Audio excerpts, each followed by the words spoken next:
man su ma doon pas sax man jàpp naa ne défense bi war nañu am benn nouveauté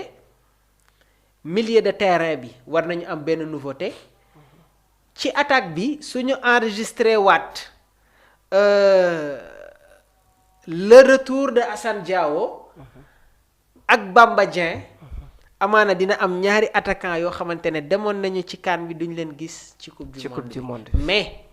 fii ak coupe du monde bi mais laa wax match yi des bëri na te football dafa doy waar man j'aime pas faire des choix superficiels bugguma loolu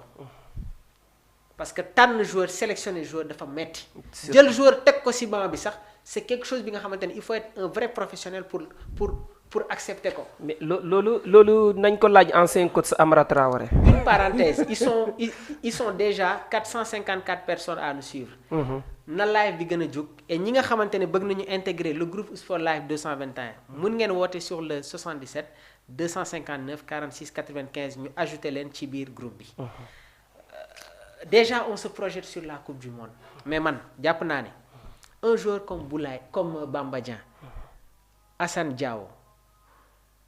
Assane su si nekkee kenn du wax naan day ñëw wala du ñëw day ñëw surtout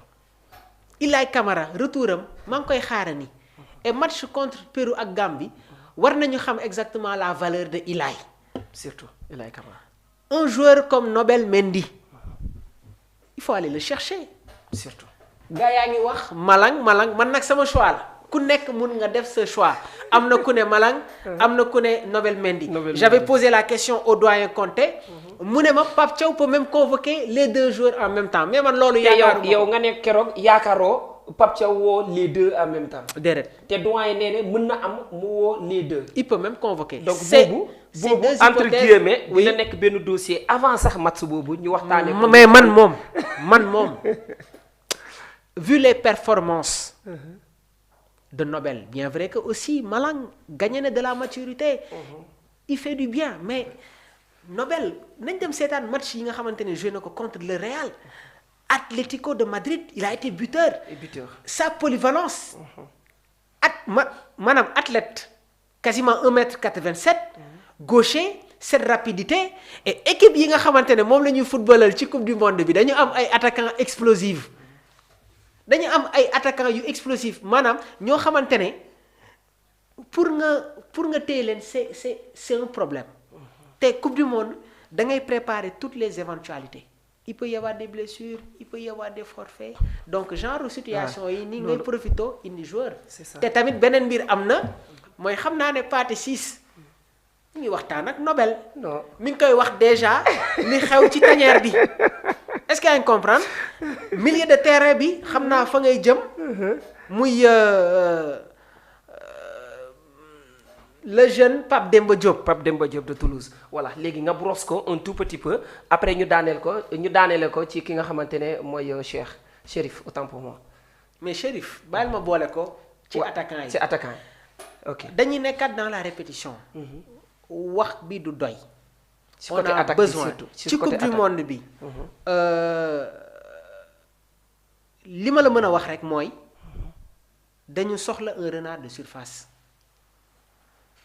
yaa ngi fàttaliku ki ñu doon woowee le lapin flingueur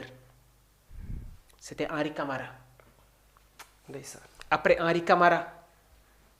équipe nationale du Sénégal dafa amoon ay attaquants yoo xamante ne dañu mën a dugal ay buts Sow Mamadou Niang Moussa Sow Papis Demba Cissé Mame Biram Diouf Diego ancien joueur de Manchester United xam naa ne turu Diego bi sax xamoo ko kooku des fois Famara Diédhiou ñooñu c'était des renards de surface maanaam c'est des attaquants yi nga xamante ne dañuy dugal ay buts et le géant Mbaye Niang de HLM Mbaye Diagne c'est Mbaye Niang amoon na Mbaye Niang amoon na Mbaye Diagne c'est Mbaye Niang ancien joueur de Caen passé par le Milan AC récemment nekkoon na au niveau du championnat marocain instant bi je pense que il a une autre trajectoire c'est Diagne mais non c'est-à-dire Mbaye Niang c'est Mbaye Niang contre kii moom moo dugaloon les deux contre Pologne coupe du monde Pologne dugal na Mbaye Niang ak Mbaye Diagne am na c'est Mbaye Niang 2018 on avait Mbaye Niang c'est Mbaye Niang moom moo demoon ci coupe du monde contre Pologne mais contre Pologne c'est lui c'était vraiment Mbaye Niang c'est terrible en fait. Ouais. Parce que moom si je me rappelle bien. bi muy ñëw Milan AC dafa fekkoon une génération di génn ñoom Pirlo. ñoom Gattuso les Shevchenko ay ñoom Clarence Seedorf après si la beneen génération bi ñëw ay ñoom Ronaldinho ñoom Robinho ñoom Alexander Pato Kevin Prince Boateng su ma juumul joué na ak Mbaye. Oui, c'était un excellent talent. Mais après xamuñu qu'est-ce qui s'est passé. Je vais revenir à ta question. Il nous faut des attaquants yi nga xamante ne dañuy dugal ay buts te nag Coupe d'Afrique bi dafa permettre d'abord au coach mu xam ku nekk lan mooy sa valeur parce que Pape a amené 10 attaquants 4 avant-centres ñu bëri jàpp ñu woon ne que Pape Thiaw allait amener 4 avant-centres man ci laa bokkoon na man dama ne woon ne que Pape ne va pas amener 4 attaquants mu yóbbu Nicolas dugal 2 buts ci compétition bi mu yóbbu Habib Diallo dugal butam mu yóbbu Chérif dugal ay buts Boulaye Dia n'a pas marqué. Quasiment les autres excentrés ont marqué des buts. Sénégalais yi ne ñoom les Sénégalais ñoom ñu ne loolu doyul c'est insuffisant vu la marge d'évaluation de cette équipe-là xam nga yàgg naa di toog fii ne leen le sélectionneur est tenu par des circonstances objectives mais loolu dafa am loo xamante ne moom moo koy déterminer. Je te donne un exemple.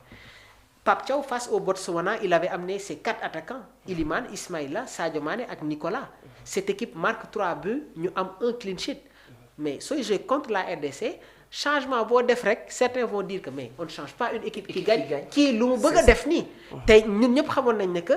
face à la RDC dañu waroon am un milieu de terrain très compact. Surtout Pape Alassane Gueye début compétition CAN bi gars yaa ngi ko doon critiquer de. surtout parce que lan amaana rôle bi nga xamante ne foofu la doon football il n'était pas trop dans ses aptitudes actuelles ci rôle bi muy joué ak Villarreal. Parce que Villarreal da ngay gis ne que quasiment Pape Alassane par moment il se retrouve comme électron libre si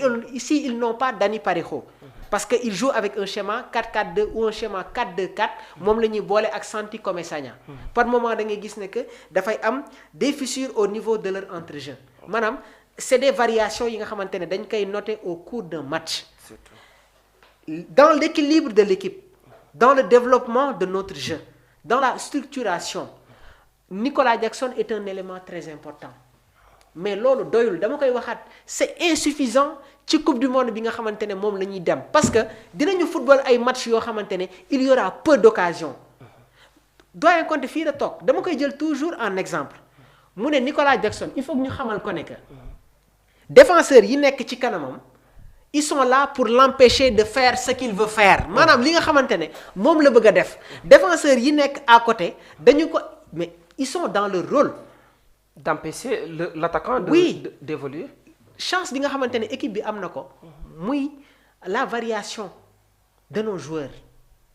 Pape Alassane Gueye ci CAN bi il a marqué des buts.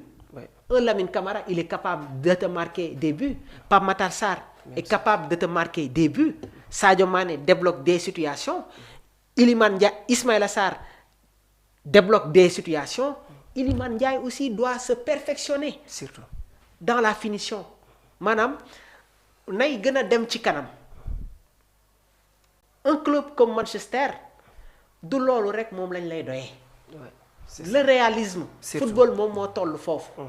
Donc Nicolas muy Chérif muy Boulaye Dia muy Habib Diallo loolu la ñu war a gën a liggéey parce que suñu football moom moo toll foofu gis nga sénégalais yi suñu defee critique rek am na foo xamante ne foofu lañ ko teg et dama koy waxaat fii